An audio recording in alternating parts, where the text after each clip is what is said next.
Hello friends, welcome to our channel complete study. आज इस video में हम सीखने वाले हैं अल्फ़ाबेट्स की नंबरिंग, वो भी ट्रिक से। हमें जब भी कोई अल्फ़ाबेट दिखाई दे तो हमें डायरेक्ट पता होना चाहिए कि ये अल्फ़ाबेट इस नंबर पर आता है। जैसे हमें आर दिखाई दे तो हमें डायरेक्ट पता होना चाहिए कि ये 18वें नंबर पर आता है। अगर ऐसे हमें वी दिखाई दे तो हमें डायरेक्ट पता होना चाहिए कि ये 22वें नंबर पर आता है। ये हमें डायरेक्ट क्यों पता होना चाहिए? क्योंकि ये रीजनिंग में 3-4 चैप्टर्स में काम आएंगे। जैसे एनालॉजी है, सीरीज चैप्टर है, कोडिंग डिकोडिंग है। तो उनमें अगर हमें इनकी डायरेक्ट वैल्यू पता है तो हम क्वेश्चन को जल्दी सोल्व कर पाएंगे।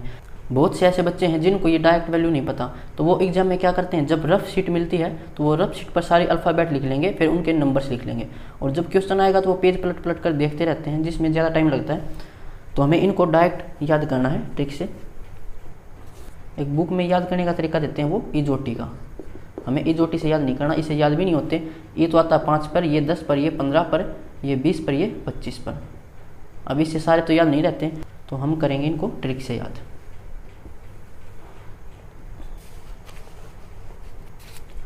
देखो, अल्फ़ाबेट्स होती हैं 26 और ये होती हैं 2 पार्ट में।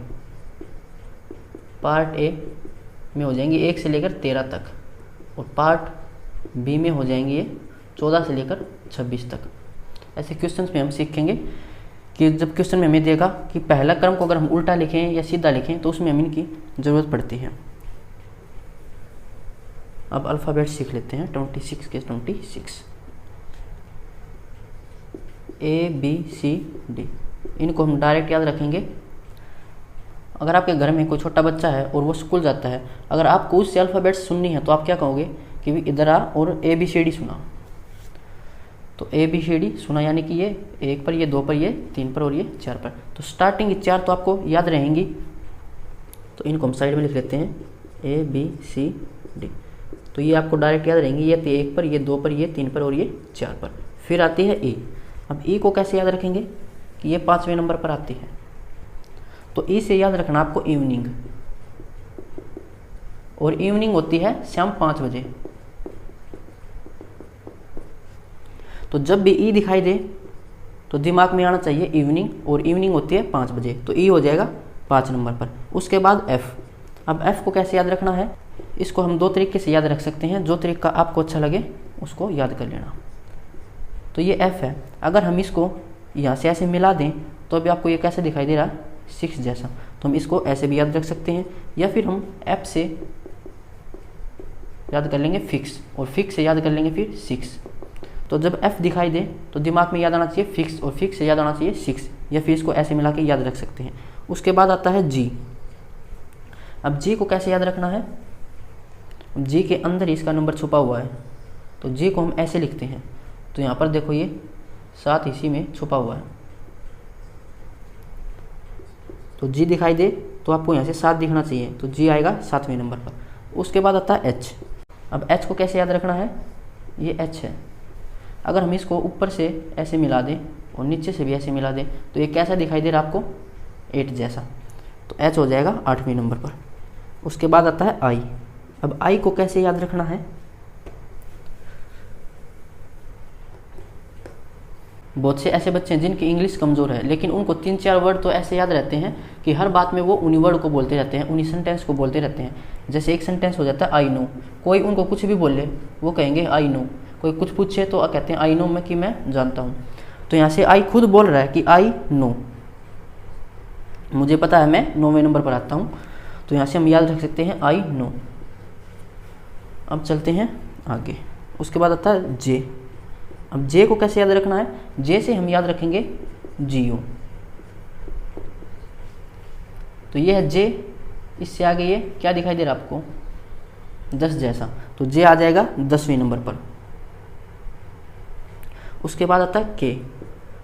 अब के को कैसे याद रखना है, तो के को हम याद रख सकते हैं क्रिकेट से। क्रिकेट वैसे तो सी से स्टार्ट होता है, लेकिन हमें हिंदी मीडियम के, तो हम याद रखेंगे कि क्रिकेट होता है के से स्टार्ट। और क्रिकेट में कितने प्लेयर होते हैं, 11।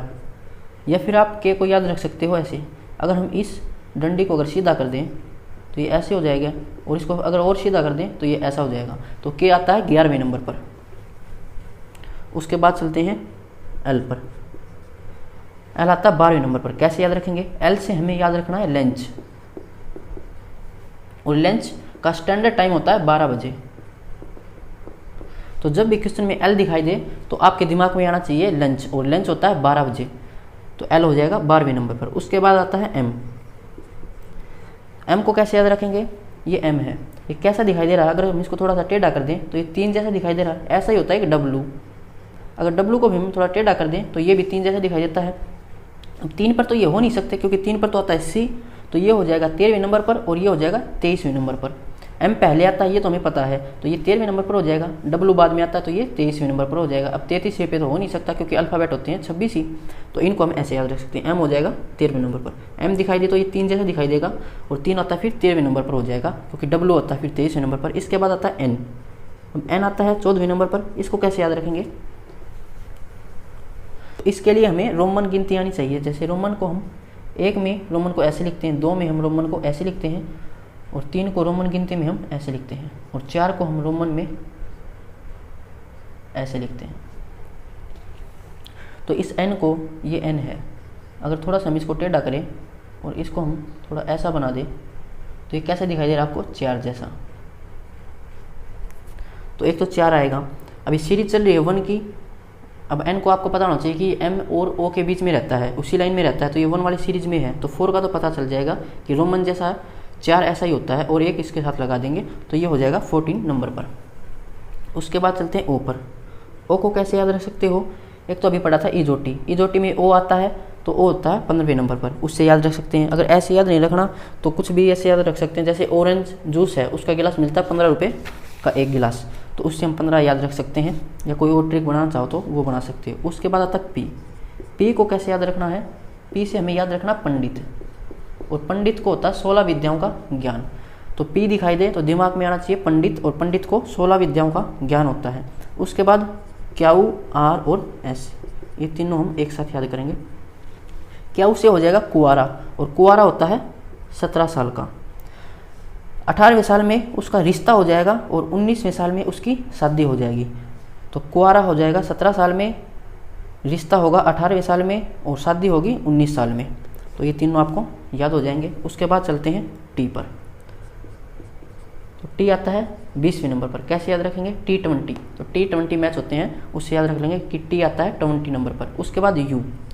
यू आता है 21वें नंबर पर। कैसे याद रखेंगे, यू से याद रखेंगे युवा, और सरकार मानती है कि युवा 21 साल के लड़कों को हम युवा बोल लेंगे, क्योंकि उनकी शादी की उम्र कितनी है, 21। अब यहाँ पर एक आता है कि हम वोट डालने की उम्र तो हमारी 18 होती है, तो हम 18 साल के लड़कों को युवा क्यों नहीं बोलते।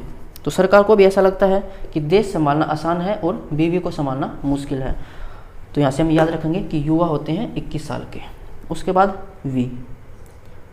वी आता है 22वें नंबर पर। कैसे याद रखेंगे, यहाँ पर कितने डंडे हैं, ये 2 बड़े डंडे भी 2 हैं, और यही छोटे डंडे हैं, तो इनको हम ऐसे याद रख सकते हैं। इसको हम रिलेट करेंगे वी डब्लू।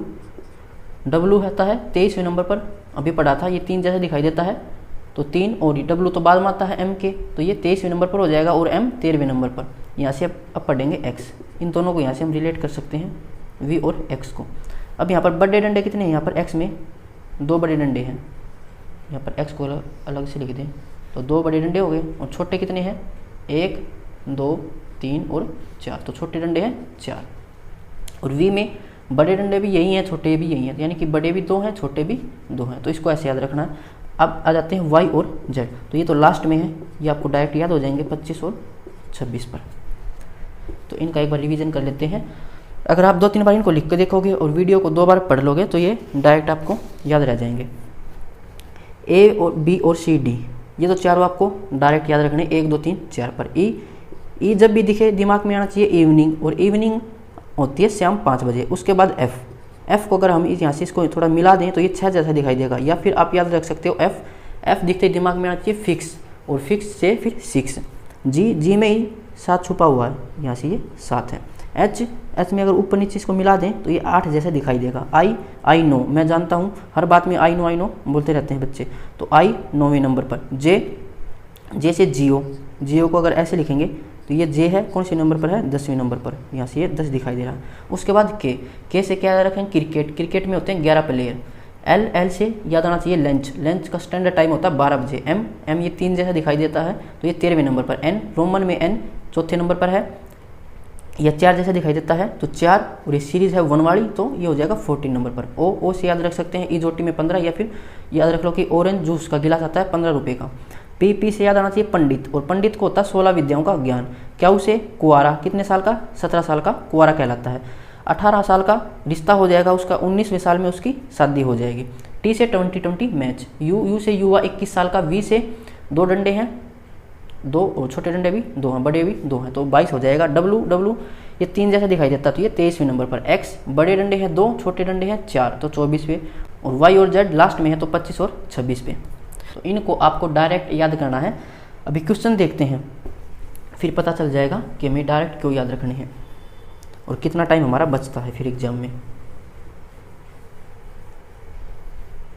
और एक बात और याद रखनी है, एग्जाम हमें ये भी दे सकता है उल्टे क्रम में, यानी कि अगर हम सीधा क्रम तो हो जाएगा कि A B C D ऐसे लिखे हम Z तक, तो इनकी नंबरिंग हमने याद कर लिया कि 1 2 3 और ये लास्ट में 26वें नंबर पर है। एग्जाम में हमें बोल देता है अगर हम अल्फ़ाबेट्स को उल्टे क्रम में लिखें, यानी कि अगर हम Z को पहले लिख दें, Z उसके बाद Y लिखें, फिर X लिखें, फिर W लिखें, तो ऐसे अगर हम लिखें और लास्ट में आएगा A B A ऐसे, तो अब इनका अल्फ़ाबेट्स का नंबरिंग क्या हो जाएगा। अब ये पहले है तो ये पहले नंबर पर, ये दूसरे नंबर पर, ये तीसरे नंबर पर और ये चौथे नंबर पर। तो अब इनको हमें फिर अलग से याद करना होगा, इनके लिए कोई अलग ट्रिक बनानी पड़ेगी। तो यहाँ से कोई अलग ट्रिक नहीं बनानी, में क्या करेंगे हम सीधा क्रम याद कर लेंगे बस। और फिर अगर हमसे उल्टा क्रम पूछे तो क्या करेंगे, उसको 27 में से माइनस कर देंगे जो सीधा क्रम था उसमें से। अगर हमें यहाँ से वाई याद रखना कि वाई कौन से नंबर पर आएगा, अगर हम अल्फ़ाबेट्स को उल्टे क्रम में लिखें तो हमें वाई का पता होना चाहिए कि सीधे क्रम में वाई आता है 25वें नंबर पर, तो 27 में से 25 माइनस कर देंगे डायरेक्ट तो यह आ जाएगा 2। तो उल्टे क्रम में लिखेंगे अगर हम तो वाई आएगा दूसरे नंबर पर। ऐसे अगर हमें याद रखना है कि डब्लू कौन से नंबर पर आएगा, अगर हम उल्टे क्रम में लिखें तो उल्टे क्रम में जब भी निकालना हो 27 में से माइनस करेंगे उसका सीधा क्रम। तो अब डब्लू का सीधा क्रम याद होना चाहिए कि 3 जैसा दिखाई देता है तो ये आता होगा 23 पर, तो 27 में से 23 माइनस करेंगे ये आएगा 4, तो उल्टे क्रम में हो जाएगा चौथे नंबर पर। ऐसे अगर हमें निकालना हो कि m उल्टे क्रम में कौन से नंबर पर आएगा, तो 27 में से क्या माइनस करेंगे, इसका सीधा क्रम। तो ये आता है सीधे क्रम में 3 जैसा दिखाई देता है जो ये 13 पर आता है, तो ये हो जाएगा उल्टे क्रम में 14वें नंबर पर आएगा। तो सीधा क्रम याद कर लेना, उल्टा पूछे तो 27 में से उसका माइनस कर देना सीधा क्रम। अब चलते हैं क्वेश्चन पर।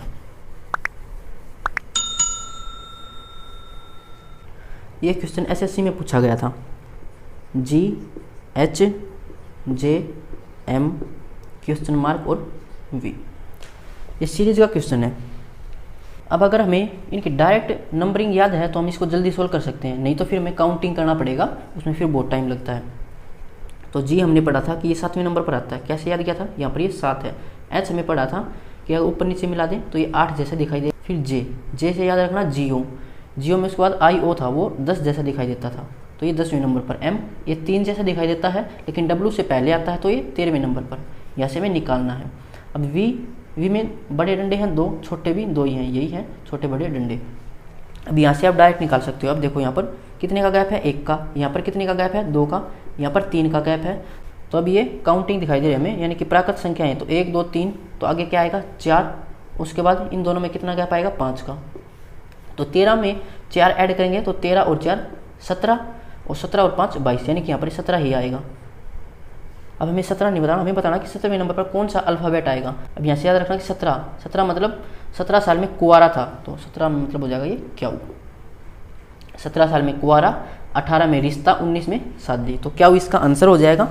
तो डायरेक्ट याद करने का ये फ़ायदा है, जल्दी सोल्व हो जाएगा। 1-2 क्वेश्चन और देख लेते हैं। एक क्वेश्चन है ACFJO है ये, और हमें यहाँ पर क्वेश्चन मार्क में बताना कि कौन सा अल्फ़ाबेट आएगा। तो डायरेक्ट इनके नंबरिंग पता होने चाहिए। A आता है पहले नंबर पर, C आता है तीसरे नंबर पर, F आता है छठे नंबर पर। कैसे याद रखेंगे इसको, अगर थोड़ा ऐसे मिला दें तो ये 6 जैसा दिखाई देगा। J आता है 10वें नंबर पर, J से याद रखना GO। IO कैसा दिखाई देगा 10 जैसा। O को याद रख लेंगे, ऑरेंज का जूस का गिलास जो वो 15 रुपये का आता है। तो अब इनको देख लेंगे कितना गैप है, 1 और 2 3, 3 और 3 6, 6 और 4 10, 10 और 5 15। तो देखो पहले 2 ऐड हुआ, फिर 3, फिर 4, फिर 5, तो अब कितना ऐड होगा 6। तो 15 और 6 21, तो यानी कि यहाँ पर 21 होना चाहिए। 21 में कौन सा अल्फ़ाबेट आता है? यू। युवा 21 साल के, तो यू इसका आंसर हो जाएगा ऑप्शन बी। एक क्वेश्चन और देख लेते हैं। ये क्वेश्चन पूछा गया था यूपीएससी में, जे के एम पी और टी। तो सबसे पहले आपको इनकी नंबरिंग लिख लेनी है। जे आता है 10 नंबर पर, ये 11 पर, ये 13 पर, ये 16 पर और ये 20 पर। जियो से याद किया था, के को याद किया था क्रिकेट से। क्रिकेट में 11 प्लेयर, एम 3 जैसा दिखाई देता। 13 पर पी से पंडित, पंडित को 16 विद्याओं का ज्ञान, टी से 20 मैच। अब यहाँ पर इनका गैप देख लेना, यहाँ पर 1 ऐड हुआ है, यहाँ पर 2 ऐड हुआ, यहाँ पर 3 ऐड हुआ, यहाँ पर 4, तो अब कितना ऐड होगा 5। तो 20 और 5 25। 25वें नंबर पर आता है वाई, तो वाई इसका आंसर हो जाएगा। तो उम्मीद है आपको ये सभी अल्फ़ाबेट्स याद हो गए होंगे। नेक्स्ट वीडियो से हम इसका चैप्टर स्टार्ट कर लेंगे। चैप्टर तभी समझ आएगा आपको अगर आपको अल्फ़ाबेट्स की नंबरिंग याद है। तो आप 2-3 बार इस वीडियो को देख लेना और इनको लिख लिख के देखना, तो आपको ये याद हो जाएंगे। मिलते हैं नेक्स्ट वीडियो में। Thank you.